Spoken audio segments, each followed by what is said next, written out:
but it does get easier, because the further you get in the show, the more you're in front of a camera. And I sort of I got the tools to sort of compartmentalize all those sort of nerves of like the camera, just kind of set that aside and just perform, especially when the live shows started to hit, Hey, what's up, man? How are you? Hi, going good. How are you? I'm doing well. I appreciate you doing this. Yeah, man, super exciting. Sweet. Well, my name's Adam, and this is a podcast about you and your journey in music, and we'll talk about the new song you just released. Amazing, dude. Thanks so much, Adam. Appreciate the opportunity to be here. Yeah, man, I'm excited. So first off, talk to me. Where were you born and raised? Yeah, I was born in Dallas, raised in Tyler. So I was in Dallas for probably until I was like 9 or 10. And then my dad got a job as a pastor in Tyler, Texas, which is where he was raised too. We actually moved next door to his like childhood home. Whoa, that's crazy. Yeah. For my parents, especially, it was this big sort of like full circle moment when we moved to Tyler. But yeah, that's where I spent, I guess, my most formative years was in Tyler, Texas. Okay. And the house so it was literally next door to the house he grew up in? Yeah. It was this big, like farm style, like red house that his parents built. And yeah, I remember whenever we were like searching for houses in the Tyler area, we went to this house and my dad had like a little moment where it's like, whoa, I can't believe like this house is still here, Yeah.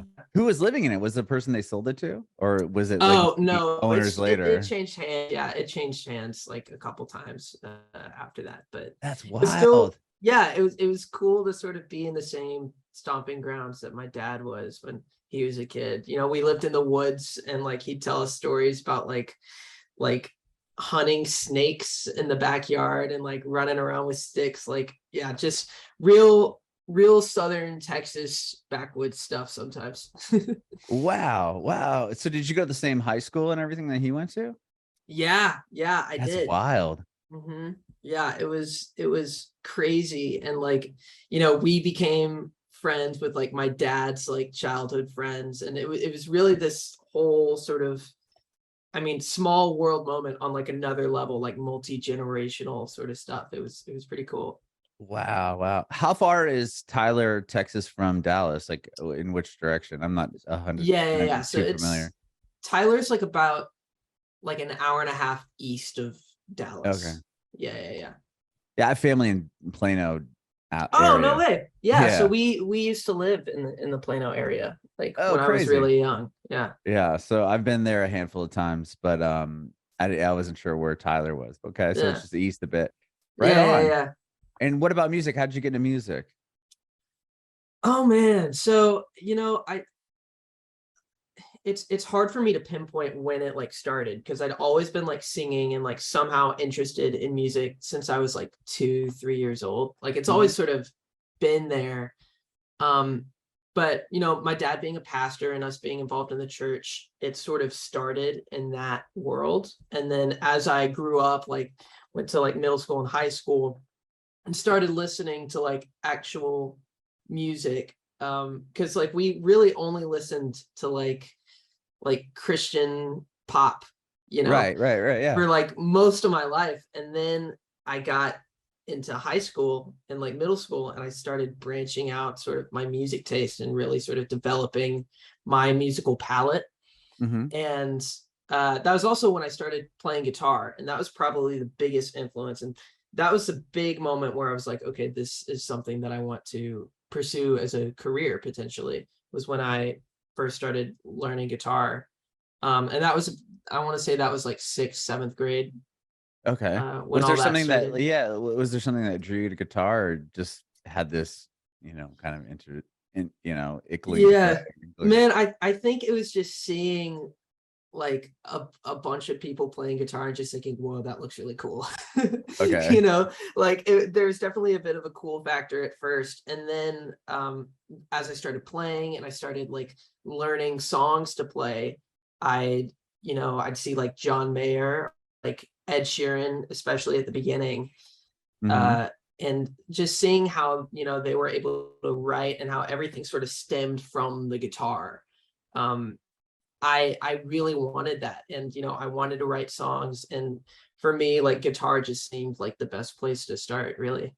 Mhm. So you always wanted to write. It sounds like you always wanted to write songs then. That was Yeah, kind of the yeah. idea. I mean, I wrote my first song the day that I picked up the guitar. I Whoa. learned my first 4 chords, and then I wrote, I mean, the song was shit, don't get me wrong. It was really, really bad. But still But to like do it that's how right it away. starts, you know? Yeah. Yeah, yeah. It's just you know, I saw an interview with Ed Sheeran where he sort of described the songwriting process as like unclogging like a pipe, like a water pipe that hasn't been used in years. When you first turn it on, it's just going to be mud, it's going to be gross brown, like, but you have to keep the water running, and then eventually it starts to lighten up, and then eventually you have clear water in there. Mhm. um yeah, so like, yeah, I've been writing, you know, ever since, and it's really been, you know, a great outlet for, you know, for emotions that, you know, it's hard for me to express sometimes. Mhm. Songwriting has always sort of been that thing for me. Wow. So once you start writing songs, you're in 6th, 7th grade. Like, do you show anyone? Like, at what point do you get the courage to show people your songs? So I started sort of, I guess, pseudo releasing songs. I use this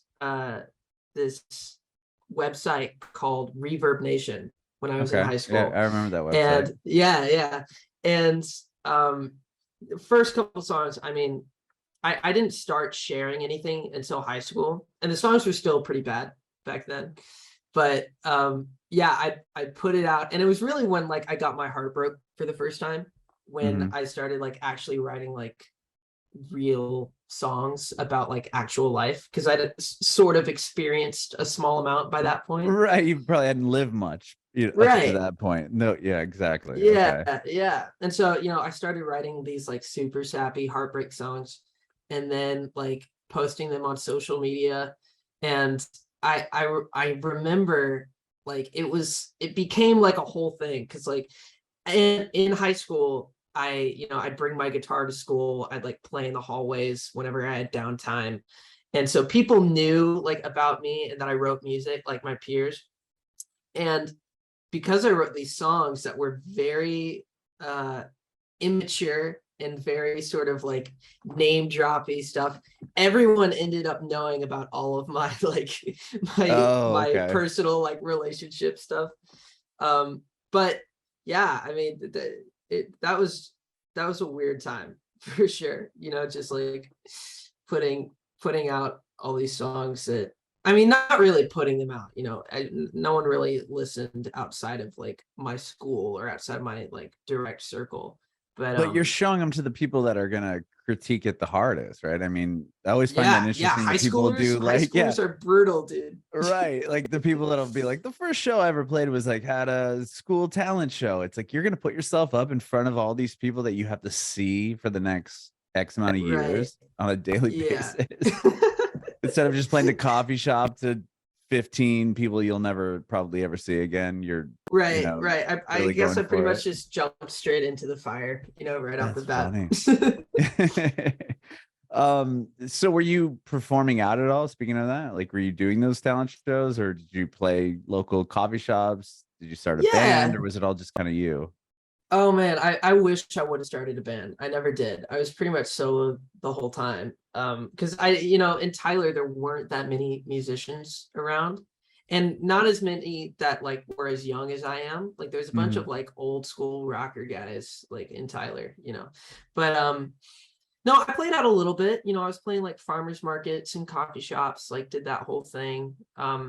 There's this one coffee shop downtown that would put on like tribute shows for, you know, other artists. So like, you know, I did like an Eagles tribute show where, and that was like the first sort of real collaboration that I ever Mhm. saw, like when it comes to live performing.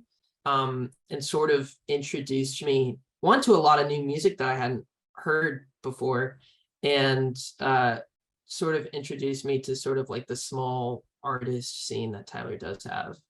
Hmm. That's cool. So you were able to kind of meet other people that were within the same like mindset or genre. Yeah, yeah, yeah, yeah, yeah. That's And then cool. there were a couple like there were a couple guys that I went to high school with that ended up. I mean, after a couple of years, they were a lot younger than I was. But they started getting involved in the tribute show stuff too. Like a couple guys like played the pair of twins played stand-up bass and saxophone, and then I had a buddy that played trumpet, and he was killer. So we ended up like after a couple of years forming kind of a band, but we really Hmm. only played these tribute shows. But no, it was such a fun time, like looking back on sort of those were like my earliest days of sort of real performance and like coming up with, I mean, coming into Idol, like that was where I sort of learned like, okay, how do I make a song my own? Right. I mean, that's the whole thing, right? You Yeah, gotta take massive hits and turn them into your own thing in like the most unkaraoke type way, right? I right. mean, because if you just Yeah, come out and exactly. sing it exactly the same, people are like, oh, okay, whatever. Yeah, But if yeah. you have to own it. Going into that, what like before you auditioned for American Idol, like when you finished high school, did you go to school to pursue music? Like, was this your dream, or was there kind of something else that you were like, oh, well, if this doesn't work out, I'm gonna pursue Mhm. this? Yeah, well, so junior and senior year of high school, I started getting involved in musical theater Okay. because I was a guy that could sing well enough, and there's not that many people, like not many guys in like musical theater in high school. Like Right. Yeah. that's not a common thing really. So yeah, I started getting involved in theater, and I sort of had like a choice to make leaving high school. Like, okay, do I want to like go to Belmont or something Right. Right. and like study like music business or songwriting, or take this musical theater route? And it was pretty much like a coin flip. And I ended up going with musical theater. So I went to Oklahoma City University for a semester studying musical theater and vocal performance, and pretty quickly learned that one, that college just wasn't for me. Like I couldn't really function in that environment, Hmm. and musical theater was not like the move pretty much. Okay. You So just weren't happy yeah, with it, or what did you kind of figure out? I have like a weird sort of love-hate relationship with theater in general. Um, but and at the time it was like I was still trying to figure out who I was like as an artist, because I didn't stop writing, none of that stuff stopped. Right. I was still trying to figure out who I was, but every day I'd learn skills and I'd learn tools to occupy someone else on stage. So it's this weird sort of, idea of self and self-worth where like in the theater industry you're a product, you're going to Hmm. auditions and you're just trying to sell yourself to people that really don't care about you at all. So eventually I was sort of posed with like the question of, okay, do I want to pursue this and just try and make that work, and like move to New York, go down the trenches and like try and make it work? Or do I want to put music out that is truly authentic, and there's no sort of veneer like in front of that, like. And I ended up leaving Oklahoma City after a semester of being there. Yeah, so it's, and I'm not like, I feel like at some point it would be cool to sort of revisit that like part of music, but for now, it's just, I need to figure out who I am. I need to figure out Right. what the music that I want to make before I can stand to, I don't know, pretend. Yeah. So you move back home to Tyler at this point? Yeah, I Okay. I moved back in with my parents, which was super weird. That was like you know, I ended up leaving not just for that, but you know, I struggled with a lot of mental health issues too. Mhm. And so coming back, moving back in with my parents, going back to church, it was a really just sort of toxic environment for me for a really sort of volatile point in my life.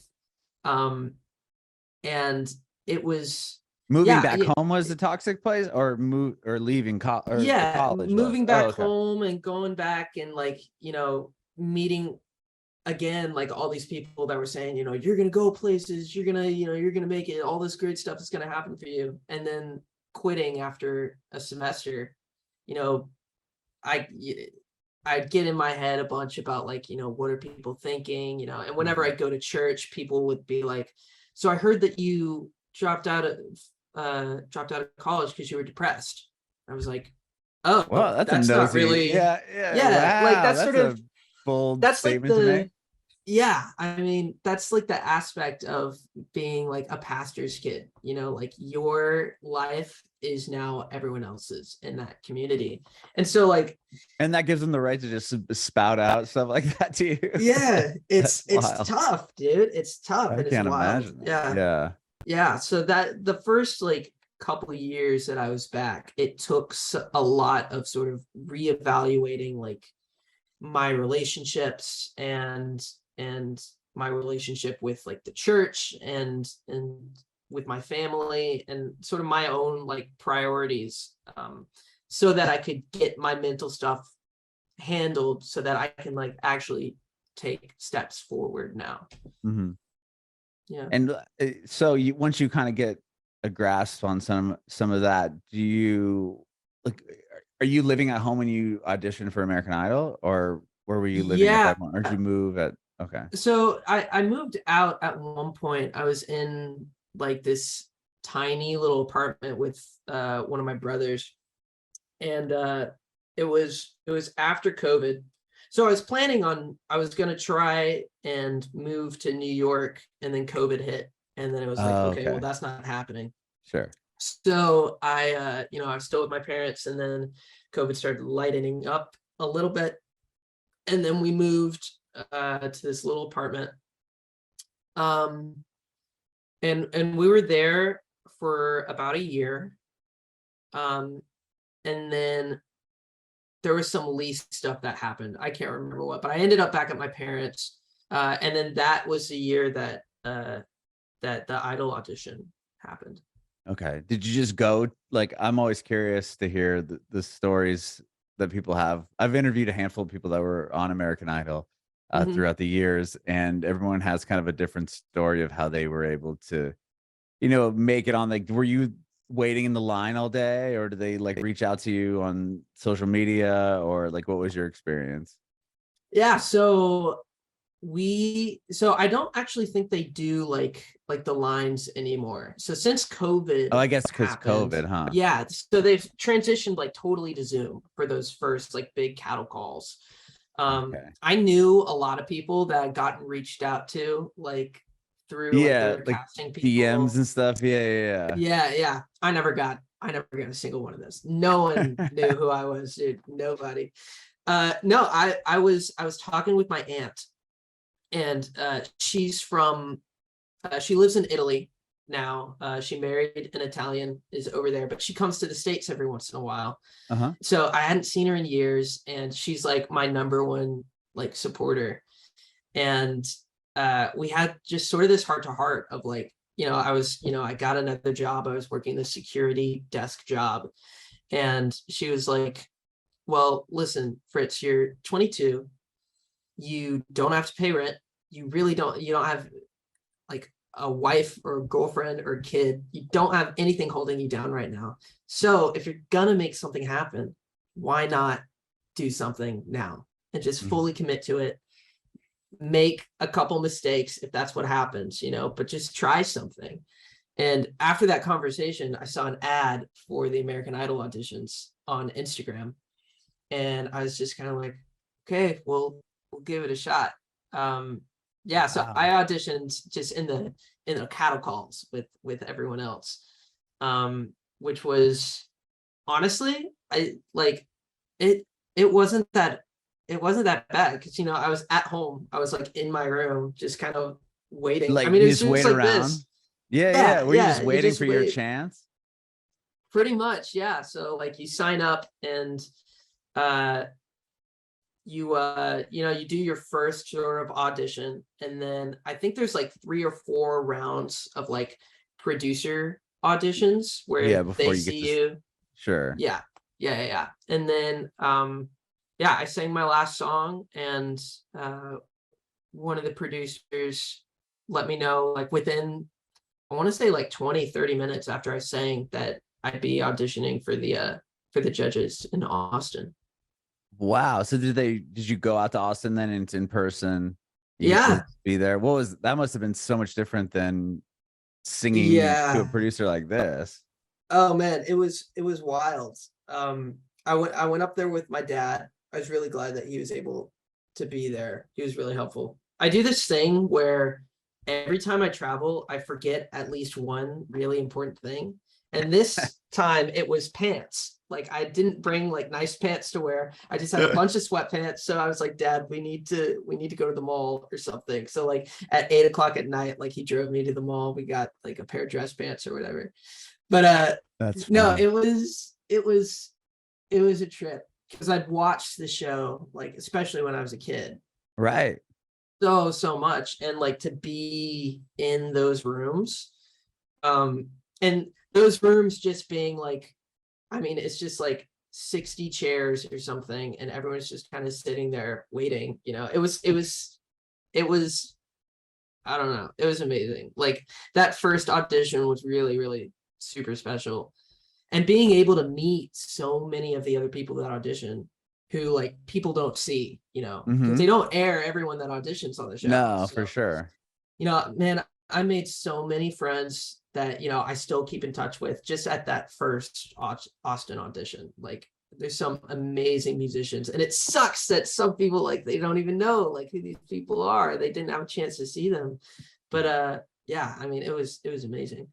Yeah, there's like so many instances where people that have tried out have gone like Tori Kelly's the big one where she Yeah, tried out and didn't make it through and now she's massive. But like yeah. it's interesting. But I love that you were part of like the kind of the cattle call because the two people I can think of are like Katie Turner. She was in the cattle call, went through like got to like Disney World at 5 a.m. and sat around and tried to make it through. And then even David Cook, when I interviewed Yeah. him, he didn't even want to he just showed up to support his brother and he was like, oh, I guess I'll try out since I've been standing here all day. And then he like Right. won the whole thing.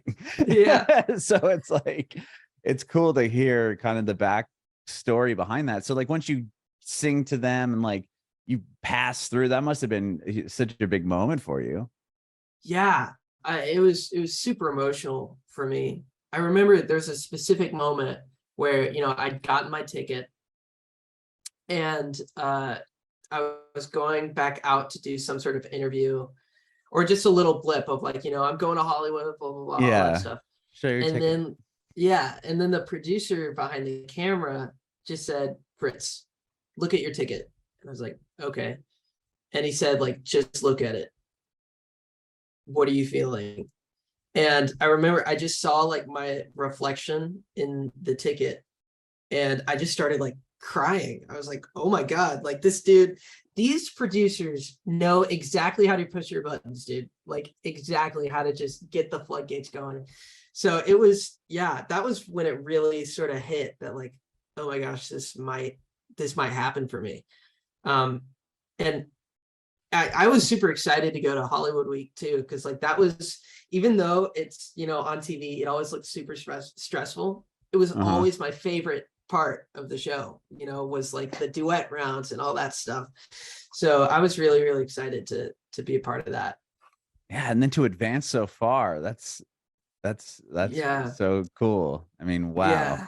It was a trip for sure, Was and it I'm hard so singing like grateful for it. yeah, like I mean doing those I don't want to stay on this much longer, but I'm just curious like doing Yeah. the first performance like when they're like, "All right, your turn, go." And you're, live on TV, Hmm.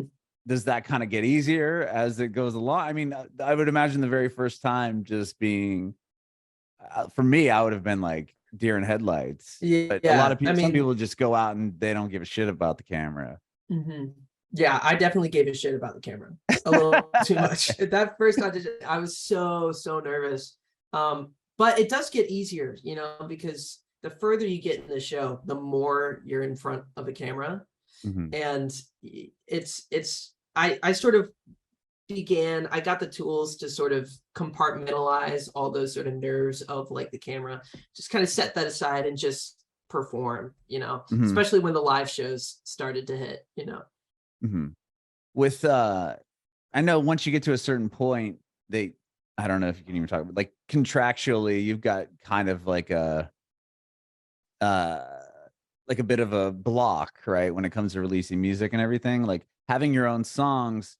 Didn't you release stuff before you're on the show or like during the show or something like that, Yes. right? Like So were you able to get around so that? there so I think, you know, I went through the contracts with my dad, Okay. and this might not be right, but I remember I was very intentional. I can't remember exactly when they said like while you're on the show you can't like put out music, because there was like a date, Mm, and it might have been like once we got, it was either when the first episode aired or when we got to the studio in LA. Um Regardless of that, it was like, you know, I just finished Hollywood Week and I was like, I have these songs. I don't have anything like recorded or put out on Spotify anywhere. So when people start seeing me on the show, they're not going to have anything to listen to. I right. need to get ahead of that, you know? So Brilliant. whatever that deadline was, I was like, okay, that's now my deadline to put out a project so that I have something for people to listen to, you Yeah, know? to come to oh, okay, I like Fritz. Let's just see what he's done before. Oh, Right. oh, cool. He's got an EP out. Yeah, exactly. Oh, that's brilliant. Yeah, I wasn't Yeah, sure how it that was. worked, especially because if you win, or not win, but if you are going into it not knowing that you're even going to get selected, then it's like, oh wow, like, but I have music, and now I'm not going to be able Right. to release any of this because they're going to put me in some binding contract that if I get to a certain point, that whatever happens. But to put it out and kind of figure that out, like that was such a smart move on your Yeah, end. dude, I mean, and like while I was on the show, like it hit #1 on the iTunes pop charts, and it was That's crazy. it was like super successful too. And it was the first thing that I put out, and I, you know, that was one of the smartest decisions that, you know, I've made. Mhm. Like when it comes to life stuff, just like putting that EP out when I did, I'm just like, that's one of those things where I'm like, good job, Fritz. You got ahead of it. You were Yeah, proactive. right. Exactly. So once the show's finished, is that when you have a chance to start writing again, or like during downtime? You must just be trying to practice and rehearse for these songs like all day, right? Yeah, yeah, there really isn't that much downtime. And I actually remember whenever we were like figuring out our singles that we were going to put out while we were on the show. Mhm. Um, I, you know, I went in, and they were like, okay, Fritz, you're a writer, you write a bunch of songs. Tell me what you got. And I was like, I just put everything out, that all the good songs, like they're all, I don't have them anymore. Sorry. So yeah, there's not a lot of time to write at all. Like I wrote a couple. I wrote sort of like half-baked ideas, but yeah, there really wasn't that much time to really dedicate to it, because it's really just focusing on the show. But as soon as the show was over, um, like after the day after the finale, I had my first co-write with Francisco Martin, who Okay. was on the show a couple of years ago, and Yeah, I have he's had a him on my show before, oh actually. really, Yeah, yeah he's one of the people. Yeah, I was trying to think of who else from American Idol, but yeah, I've had him yeah on. yeah. So like the day after the finale, I got in a write with him, sort of started that collaboration journey, because we've written a bunch ever since then. um Oh, cool. Had you met him before? Or you just knew he was on the show. No, I never met him before, but he wrote Hearts Align, which Oh, was your my Idol song. single. Yes. Yeah. Okay. And so whenever I was recording it, I wasn't allowed to know who wrote it, because apparently it's like a fairness thing or something. But Oh, okay. But when you afterwards, released it, you were allowed to. yeah, like after things were released, like we were told, like Alyssa, who's now my manager, she told me, yeah, Francisco Martin wrote this song. And then we just sort of set up a write, and then set up a couple more. And he's a credit on Caroline as well, Yeah, I saw. Didn't he play drums on the song, right? Yeah, he played drums and he co-wrote. Yeah, it was super.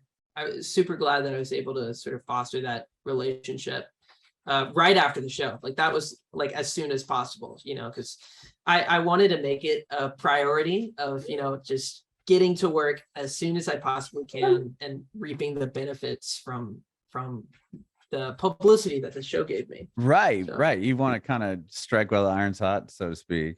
Exactly.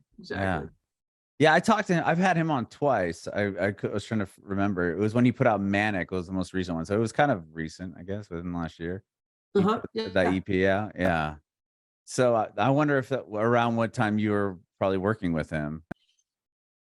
Oh, man. Like, do you remember when you wrote Caroline? Caroline, I want to say was like in August. Okay, then that's probably later. Yeah. Yeah. But that's rad. I mean, that's so cool to finish up the show and then go right to working on a song and then having him kind of be a part of that as well. Well, what was this? Well, tell me about the song, because the song's amazing. I love the little lyric video you put together as well for it. Thank you. Yeah.